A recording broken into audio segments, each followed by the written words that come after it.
Yebo, Zimbabwe muhle mthwakazo omuhle, okhulumayo nguMike Howe, yimi umsakazi wase-Studio 7, olethulela uhlelo lwethu labasakhulayo, uhlelo The Connection, esilethulela amaviki yonke ngolwesibili, khonapha kukhasi lethu ele VOA Ndebele, uhlelo luqala ngo-8 p.m, bese lugqiba ngo-9 p.m.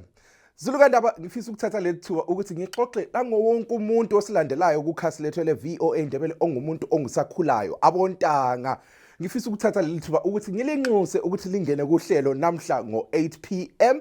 lapho sikhangela ukuthinta indaba youth representation kuhulumende.